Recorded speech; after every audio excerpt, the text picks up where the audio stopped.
नमस्कार। Shiv learning education point में एक बार फिर से आपका स्वागत है। आज हम व्याकरण से संबंधित बहुविकल्पीय प्रश्नों को समझेंगे, हल करेंगे, जो सभी परीक्षाओं में लाभकारी हों। चलते हमारे फर्स्ट क्वेश्चन की तरफ। भाषा की सबसे छोटी महत्वपूर्ण सार्थक इकाई शब्द। जब शब्द को वाक्य में प्रयुक्त होने योग्य बना दिया जाता है तो उसे कहा जाता है पद। जिन शब्दों का वाक्य में प्रयुक्त होने पर रूप बदल जाता है उन्हें शब्द कहते हैं विकारी। जिन शब्दों का वाक्य में प्रयुक्त होने पर रूप नहीं बदलता उन्हें शब्द कहते हैं विकारी। विकारी शब्द के कितने भेद होते हैं? 4। अविकारी शब्द के कितने भेद होते हैं? 4। अविकारी शब्दों को यह भी कहा जाता है अव्यय। संज्ञा के भेद माने जाते हैं 3। निम्नलिखित में से जातिवाचक संज्ञा छांटिए। गुलाब। निम्न में से व्यक्तिवाचक संज्ञा छांटिए। गंगा। निम्नलिखित में से भाववाचक संज्ञा छांटिए। क्रोध। लिंग शब्द का अर्थ है चिन्ह या निशान। लिंग के भेद होते हैं 2। निम्नलिखित पुल्लिंग शब्दों के स्त्रीलिंग रूप लिखिए। वृद्ध का वृद्धा, पंडित पंडिताइन, नाई नाइन, बूढ़ा बूढ़िया, पाठक पाठिका। नदियों के नाम अक्सर होते हैं स्त्रीलिंग। ज़्यादातर ग्रहों के नाम होते हैं पुल्लिंग। निम्नलिखित में कौन सा जोड़ा गलत है? कुम्हार कुम्हारी। गलत जोड़ा छांटिए। गवाला गवाली। वचन के कितने भेद होते हैं? 2। निम्नलिखित एक वचन शब्दों के बहुवचन रूप लिखिए। बच्चा बच्चे, नदी नदियाँ, बहू बहुएं, स्त्री स्त्रियाँ, गुरु गुरुजन, नेता नेतागण। कारक के भेद होते हैं 8। कारक चिन्ह को यह भी कहा जाता है विभक्ति चिन्ह। कारक चिन्ह विभक्ति चिन्ह को कहा जाता है परसर्ग।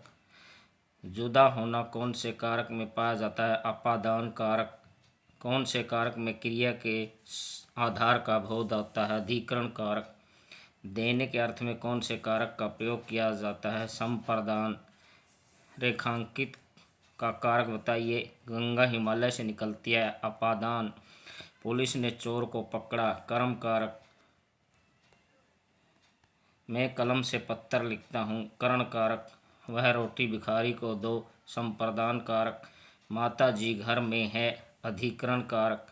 कमल ने अपने भाई के लिए कपड़े खरीदे। संप्रदान कारक। अनीता मित्तल ने चाकू से फल काटा। करण कारक। चरखी दादरी भिवानी से 30 किलोमीटर है। अपादान कारक। पत्ता पेड़ से गिरता है। अपादान कारक। यह नीलम का घर है। करण कारक। जिस शब्द से क्रिया के साधन का बोध होता है उसे कौन सा कारक कहते हैं? कर्ता। करण कारक।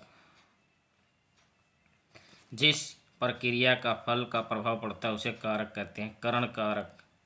जिस शब्द से क्रिया के करने वाले का बोध होता है उसे कहते हैं अधिकरण कारक। जिस शब्द से किसी व्यक्ति या वस्तु का दूसरे व्यक्ति या वस्तु से संबंध प्रकट करता है उसे कहते हैं संबंध कारक। संज्ञा के स्थान पर जिन शब्दों का प्रयोग होता है उसे कहा जाता है सर्वनाम। सर्वनाम के भेद होते हैं 6। पुरुषवाचक सर्वनाम के भेद होते हैं 3। बोलने वाले या लिखने वाले के लिए कौन से सर्वनाम का प्रयोग किया जाता है? उत्तम पुरुष। सुनने वाले के लिए जिन सर्वनामों का प्रयोग किया जाता है उन्हें कहते हैं मध्यम पुरुष। पास या दूर की वस्तु या निश्चयपूर्वक बोध कौन सा सर्वनाम कराता है? निश्चयवाचक सर्वनाम। कर्ता के साथ अपनापन निजत्व बताने के लिए इस सर्वनाम का प्रयोग किया जाता है निजवाचक। उत्तम पुरुष सर्वनाम के उदाहरण हैं मैं, हम, हमारा। जिन सर्वनाम शब्दों को किसी अन्य सर्वनाम शब्दों के संबंध ज्ञात होता है उन्हें सर्वनाम कहते हैं संबंधवाचक। निजवाचक सर्वनाम बताइए खुद। संबंधवाचक सर्वनाम बताइए उसे जिसे। प्रश्नवाचक सर्वनाम बताइए क्या। पुरुषवाचक सर्वनाम बताइए उसे। निश्चयवाचक सर्वनाम बताइए इन्हें। रेखांकित शब्द में सर्वनाम का भेद बताओ। महेश का कुछ खो गया। अनिश्चयवाचक सर्वनाम जैसी करनी वैसी भरनी। संबंधवाचक सर्वनाम आप स्वयं इसका अनुभव करें। निजवाचक सर्वनाम मोहन क्या लाया। प्रश्नवाचक वे हमारे मित्र हैं। पुरुषवाचक अरे आप किन्हें खोज रहे हैं? मध्यम पुरुषवाचक। रिक्त स्थानों की पूर्ति सर्वनाम से कीजिए। दिल्ली घूमने जाएं हम। दाल में पड़ गया कुछ। अब मैं तुम्हें कहूँ क्या?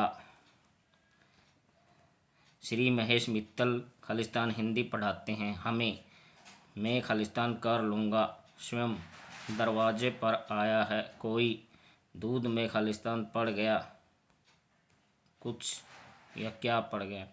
कौन सा सर्वनाम का भेद नहीं है? संख्यावाचक सर्वनाम। जिन सर्वनामों का प्रयोग स्वयं के लिए किया जाता है उन्हें कहते हैं निजवाचक सर्वनाम। मैं किस सर्वनाम का उदाहरण है? उत्तम पुरुषवाचक। स्वयं है निजवाचक सर्वनाम। जो सो उदाहरण है संबंधवाचक सर्वनाम। संज्ञा सर्वनाम की विशेषता प्रकट करने वाले शब्दों को क्या कहते हैं? विशेषण। विशेषण जिन शब्दों की विशेषता बताते हैं उन्हें कहते हैं विशेष्य। विशेषण की विशेषता बताने वाले शब्दों को कहा जाता है परविशेषण। बहुत काला घोड़ा चल रहा में काला है विशेषण। बहुत काला घोड़ा चल रहा में घोड़ा है विशेष्य। बहुत काला घोड़ा चल रहा में बहुत है परविशेषण। निम्नलिखित वाक्यों में से विशेषण छांटिए। छोटा लड़का पढ़ता है छोटा। आज गंगा और यमुना का जल मैला हो गया है मैला। वह बड़ा दयालु व्यक्ति है दयालु। इस मैदान में कुछ बहादुर लड़के खड़े हैं बहादुर। जापानी घड़ी सस्ती बिकती है जापानी। इस कमरे में 50 विद्यार्थी है 50। निम्न वाक्यों में से विशेष्य छांटिए। उसके पास लाल कपड़ा है कपड़ा। यह अत्यंत कठिन कार्य। दीक्षा की फ्रॉक बहुत सुंदर है फ्रॉक। राजेश अब बिल्कुल स्वस्थ है परविशेषण इसमें बिल्कुल। बहुत छोटा मकान मुझे नहीं चाहिए परविशेषण है बहुत। यह समस्या अत्यंत कठिन है इसमें परविशेषण कौन सा? अत्यंत। विशेषण के कितने भेद होते हैं? 4। संख्यावाचक विशेषण के कितने भेद होते हैं? 2। परिणामवाचक विशेषण कितने प्रकार के होते हैं? 2। सार्वनामिक विशेषण को यह भी कहा जाता है संकेतवाचक। माप तौल का बोध किस विशेषण में होता है? परिमाणवाचक। संख्या गिनती का बोध किस विशेषण में होता है? संख्यावाचक। निम्नलिखित में से परिमाणवाचक विशेषण कौन सा है? कुछ अनाज। निम्नलिखित में संख्यावाचक विशेषण कौन सा है? 2 दर्जन केले। रेखांकित विशेषणों के प्रकार बताइए। पूजा के पास एक सुंदर कलम है। गुणवाचक विशेषण। कई आदमी अपने घर जा चुके हैं संख्यावाचक विशेषण। थोड़ा पानी लाओ परिमाणवाचक विशेषण। वह पुस्तक किसकी है? संकेतवाचक या सार्वनामिक। तुलना की दृष्टि से विशेषण की क्रियाएं कितनी अवस्थाएं होती हैं? 3।